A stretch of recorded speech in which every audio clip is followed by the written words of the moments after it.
C'est pourquoi, en guise de conclusion, je voudrais poser 5 questions clés à Moïse Nyarugabo et à tous les autres Banyarwanda. Je voudrais qu'au travers de ces questions clés, qu'ils nous fournissent des documents qui pourraient définitivement mettre fin au débat idiot qu'ils ont provoqué. Première question. Parce que vous répétez à qui veut vous entendre que vous êtes Tutsi du Congo avant même l'arrivée des explorateurs européens et avant la constitution de l'État indépendant du Congo en 1885. Je vous demande alors de nous produire un seul document, parmi les nombreuses archives coloniales belges qui existent, qui ont recensé toutes les ethnies du Congo belge. Je vous demande de produire un document dans lequel on signale clairement la présence d'une ethnie Tutsi ou Hutu sur le territoire congolais. Pour ma part, je vais vous citer 4 documents de référence qui prouvent le contraire. Le premier document, c'est la toute première carte de l'ethnographie du Congo belge qui a été élaborée en 1910 par le révérend père Muller Ladersou.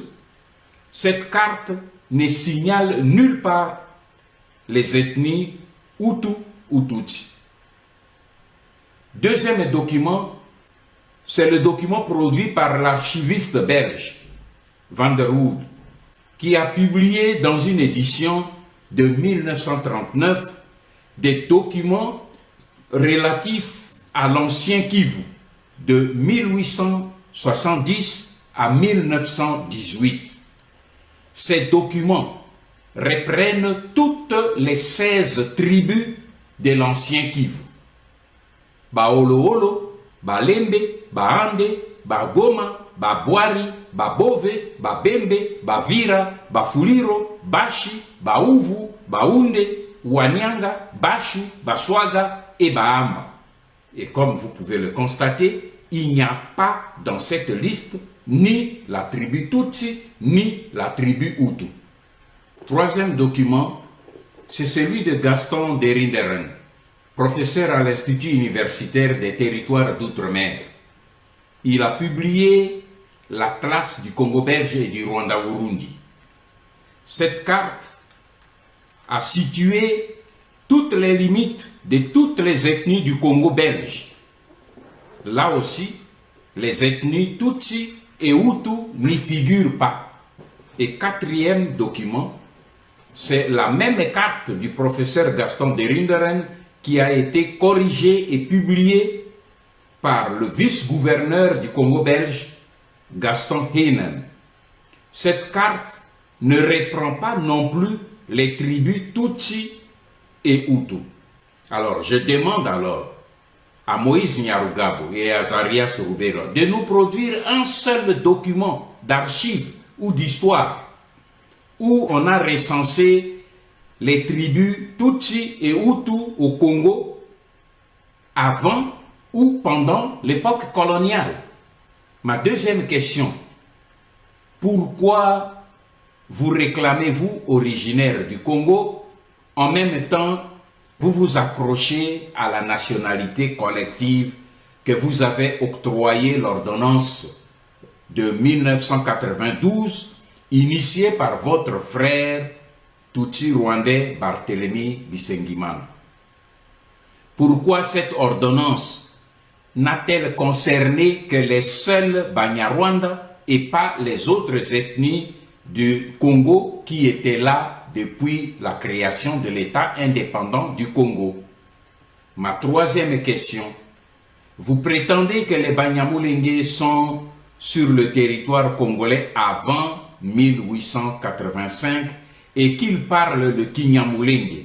Pouvez-vous alors nous produire un seul document d'archives scientifiques et administratifs datant d'avant 1970 et dans lequel on peut lire le nom seulement Banyamulenge ou de la langue Kinyamulenge?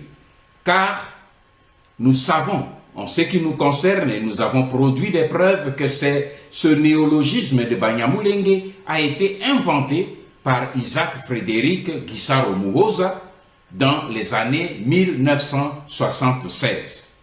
Ma quatrième question, vous prétendez être les originaires de Mulenge, dont vous portez le fameux néologisme de Banyamulenge.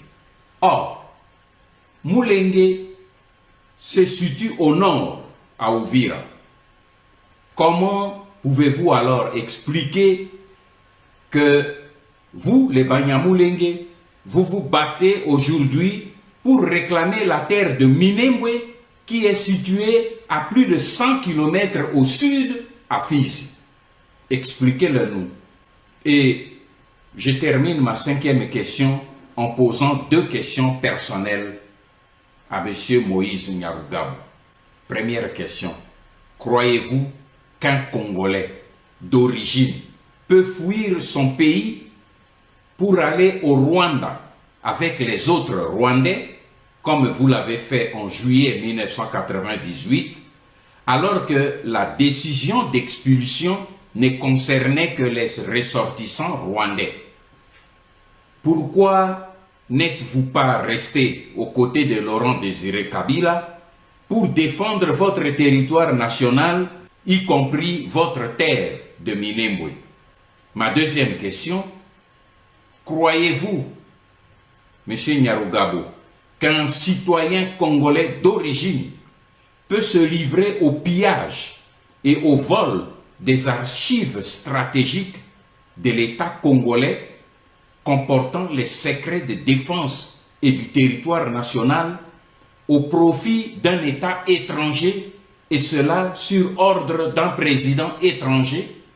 Une chose est certaine aujourd'hui, vous devez abandonner votre projet parce qu'il ne réussira plus jamais.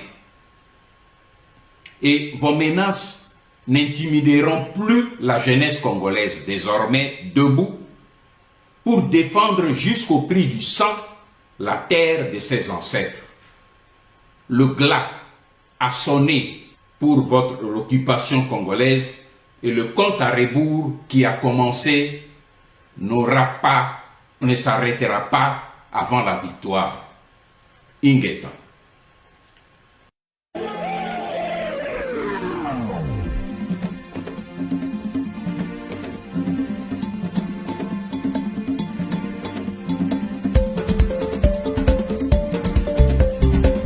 Yo nani yo kamata ba Congolais